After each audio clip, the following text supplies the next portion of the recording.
A luxurious car drives along the mountain road. Inside, there's a couple, a young beauty in a wedding dress and an older man. The girl is happy, having stolen his heart, while he has taken her away from all misfortunes into his secret world. Ahead is a house set in a beautiful location, mountains, trees, and a blue sky. They are greeted by housekeeper Claire and a young man whom the owner calls Oliver. Elizabeth is enchanted by the beauty of the house. Huge glass windows, coziness, and comfort. At the entrance, she sees wonderful flowers, white orchids and lilies, and she realizes Oliver is blind. An evening dinner features a lavish table and well-trained servants, and a night of love follows. In the morning, her husband shows his young wife around the house, displaying its expensive decor, paintings, and precious art pieces. There is a luxurious wardrobe filled with fashionable outfits for her, a wonderful kitchen, and rooms more beautiful than the last. All the doors have biometric locks. In one corridor, Elizabeth sees a frosted glass door and asks Henry what lies beyond. Her husband replies that it is a place she must not enter. The girl protests. She couldn't even if she wanted to. After all, there are locks everywhere. Henry explains that all the biometric scanners are set to the parameters of two people, hers and his. The next morning, Henry leaves. Elizabeth is sad, as it is their honeymoon.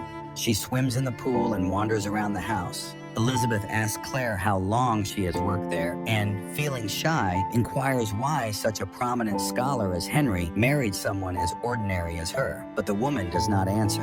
Elizabeth spends the day reading, trying on outfits and jewelry, and dancing before the mirror. In the evening, she sees Claire and Oliver leaving the house. At night, insomnia torments her. She leaves her room and wanders through the house, unknowingly arriving at the forbidden room. Curiosity overcomes common sense, and Elizabeth steps inside. Behind the door is a room resembling a laboratory. Sensors and devices surround her. Elizabeth presses a button on a panel, and suddenly a door opens, revealing a glass capsule containing the body of a young woman with a tube in her mouth. It appears she is sleeping. Terrified, Elizabeth runs away, knocking over a table and cutting her finger on the glass. In the morning, Henry arrives. He plays the piano for Elizabeth, but quickly notices her distracted thoughts. He sees her bandaged finger and asks what happened. Elizabeth excuses herself, claiming she is clumsy. Henry calmly retorts that she lies so well, it's frightening. Elizabeth is hurt. Her husband has easily uncovered her deception. At night, Elizabeth pretends to sleep.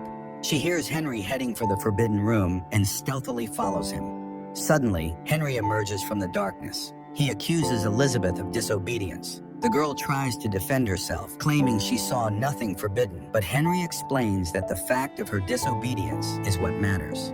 Frightened, Elizabeth tries to flee but finds all the doors locked. Henry relentlessly follows her. He catches up to her on the stairs, grabs her leg, and throws her down. Then he strikes her with a metal poker. In the next scene, Henry, Claire, and Oliver dig a grave on the lawn and lower Elizabeth's body into it. After the funeral, they sit at the table. Claire asks to say that it is all over, but Henry replies that it is not the end. 6 weeks later, Henry brings in a double of Elizabeth. The same conversations, the same actions. Again, Henry asks her not to enter the forbidden room. Elizabeth promises to comply. They love each other again, while Claire watches them from the shadows. At night, Elizabeth cannot sleep. She walks around the house and finds Claire sitting in the kitchen. Elizabeth strikes up a conversation with her, filled with curiosity, as one question leads to another. Claire tries to warn Elizabeth about something, but Henry walks in and takes his wife to the bedroom. In the morning, Henry leaves, asking Elizabeth to be a good girl. She wanders through the house, calling for Claire or Oliver, but no one responds. Bored, she again tries on clothes and jewelry, swims in the pool at night, and plays the piano in the living room. The forbidden room becomes a magnet, and Elizabeth enters it, only to scream and run out. That night, she dreams a nightmare where the girl from the glass capsule, looking just like her, emerges from her sarcophagus and comes to her room. Meanwhile, Henry arrives, noticing that his wife is frightened. Elizabeth retreats to the bathroom, but Henry realizes she has disobeyed him. He bursts in, grabs her, and begins to choke her, but she kicks him in the face and escapes. Henry chases her throughout the house. In the kitchen, Elizabeth arms herself with knives, while Henry grabs a tampon soaked in ether. He sits at the piano and begins to play. Elizabeth relaxes, hearing the music, but it is a trap. A record plays while Henry stealthily approaches her hiding spot. He grabs Elizabeth and presses the tampon to her face. It seems the game is lost, but in a final move, Elizabeth plunges a knife into him. The couple lies on the floor in a pool of blood.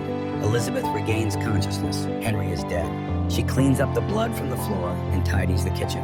Wrapping Henry's body in fabric, she loads it into the elevator, then cleans herself up. She throws away her wedding ring and burns her blood-stained clothes. The woman calls for emergency services, but she doesn't know her address. At that moment, Elizabeth sees Claire and Oliver and pretends everything is fine. Seeing the live and unharmed Elizabeth, the couple is shocked. Elizabeth claims Henry is resting upstairs. Claire heads to the kitchen, suddenly collapsing from a heart attack. She reaches for the phone and calls for help. The ambulance takes Claire away. Elizabeth tries to leave, but Oliver says he cannot protect her if she goes out the door. He understands that Henry is dead. Frightened, Elizabeth tries to explain that it was self-defense. Oliver reassures her that he hated Henry too and will help her get rid of the body. The young man asks what she remembers from her childhood. She responds that she was in the hospital for a long time after her parents died in a car accident and grew up in an orphanage. Oliver shows her a nearby house, saying that's where they lived together. Claire knows better because she worked with her. Elizabeth asks who she is.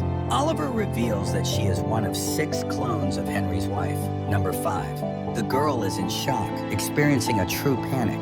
She wants to return to her honeymoon. Oliver advises Elizabeth to get as far away as possible. She can take money from the safe. The girl goes to her room to pack her things. Oliver enters with Claire's diary in his hands. He asks her to read it. While she tries to decipher the handwriting, Oliver locks the doors. Elizabeth doesn't understand what's happening. She asks to be let out, but Oliver is unyielding. In despair, Elizabeth begins to read Claire's diary. She learns that Claire received an invitation from Henry to work with him because she was a prominent geneticist. When she arrived at the scientist's house, she met Oliver, but when she learned what she would be doing, she became frightened as she found herself in the midst of a tragic love story, one that was inexplicable, unpleasant, and impossible. Henry revealed that his wife died shortly after giving birth to Oliver from a very rare disease. Her genes had suddenly and severely degenerated. The grief-stricken husband cloned her cells and created 6 copies, but the disease manifested in them as well. To buy time, Henry built cryogenic chambers and placed the bodies in stasis. By the time Claire joined the project, only 4 remained. She began working and decoded the disease's gene. Meanwhile, Henry recorded messages and played music for the subjects. He hoped this would form their memories. However, the latest Elizabeth remembered nothing beyond a few seconds, suffering because she lacked a real inner world. The constant tension in her consciousness became too complex for her body to handle. One day, she entered the lab and fled in horror. The police found her and brought her to Henry's house, where Claire recognized her as her ailing niece. The strange accusations from the girl were dismissed as a mental disorder. Elizabeth is distracted from reading when Oliver enters. He brings dinner and asks her to behave, but Elizabeth attacks him, demanding the code to the door. Oliver gives it. The girl heads to the lab, where she sees Oliver working on the body of the latest, 6th Elizabeth. He asks her to support the clone's head. While the 5th copy holds up her clone's head, Oliver injects her with a sedative. In a delirium, Elizabeth sees the memories of her predecessors. She wakes up in a room, chained to the bed. She cannot free herself and continues reading Claire's diary. The woman remembers how they continued their research, but a week later, the clone died. Claire realized that neurodegeneration had resumed. She couldn't handle it. Henry was in despair. Nothing was working. He had wasted so many years and behaved like a madman, but Claire counters that he acted like a lover. A relationship develops between them. Oliver enters the room again. He wants to know what Claire wrote about him. Elizabeth explains that Claire began an affair with Henry after the death of the 3rd subject. The woman didn't know that Henry had altered the samples. This meant Claire had no fault. She had managed to stop the disease, and the remaining clones were healthy. Oliver shares that in childhood he admired Elizabeth because she was the most beautiful being he had ever seen. Yes, he could see back then. The children became friends, which displeased Henry. One day, Oliver saw Henry kiss the girl. That night, the man blinded Oliver. Having recounted everything, Oliver leaves, and Elizabeth continues reading. Claire wrote that she ended the affair herself. Competing with Elizabeth was impossible. Furthermore, Henry spoke about his pain after losing his beloved. Now he dreams of reliving that first wedding night. Claire did not find any records of Elizabeth giving birth and realized that Oliver was not Henry's son. He was Henry himself. He created him because he feared Elizabeth would not want his current self. In the morning, Elizabeth wakes up to the feel of scissors against her neck. Oliver demands she tell him what Claire wrote about him in the diary. Elizabeth admits that Claire considered him a clone of Henry, but that is not true. Henry showed a birth certificate, so Oliver is not Henry. Elizabeth asks if he loves her and invites him to touch her. She removes her pants and beckons him closer. Oliver cannot resist temptation and approaches. He embraces Elizabeth, but the girl throws him to the floor and chokes him with the chain. She has to give him the keys to the shackles and reveal the real code to the door. Just then, another Elizabeth enters the room, aiming a gun. The girls stare at each other. They are identical. Oliver tries to convince the new Elizabeth that the one in the room is sick, that she is an imposter and their enemy. The fifth Elizabeth argues that this is not true. They are hostages, and she just wants to leave. Obeying Oliver, the sixth Elizabeth orders the other to lie on the floor, but the fifth Elizabeth shields Oliver. When the sixth finally fires, the bullet kills Oliver and wounds the fifth clone. She tries to escape while the sixth clone weeps over Oliver. The injured Elizabeth exits the house. In her mind, all the visions and images that passed before her clones merge together. A gunshot rings out. The last Elizabeth kills her double. The final breath and last vision, herself, leaning close to her face. Morning comes. The last clone reads Claire's diary. Henry transfers all his possessions to Claire. Now she can continue her research. The man states that he never intended to kill the one he had wanted to resurrect all his life. It just happened. She died, and now she brings him joy by dying again and again. And no one needs to know about it. These versions are not his Elizabeth. Only by destroying them does he feel that they are real, and Henry will do everything to put an end to this. Elizabeth finishes reading. She sees a taxi pull up to the house, from which Claire exits. They meet at the door.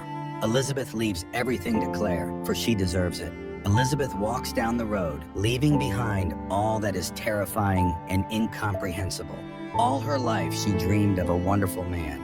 She stole his heart, and he stole her from all misfortunes into his secret world, but she no longer sleeps.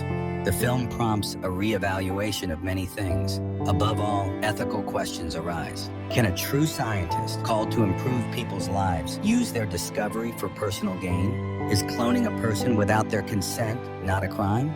Even the greatest love cannot justify violence against a person. And how can one put up barriers to protect a person from such expressions of passion?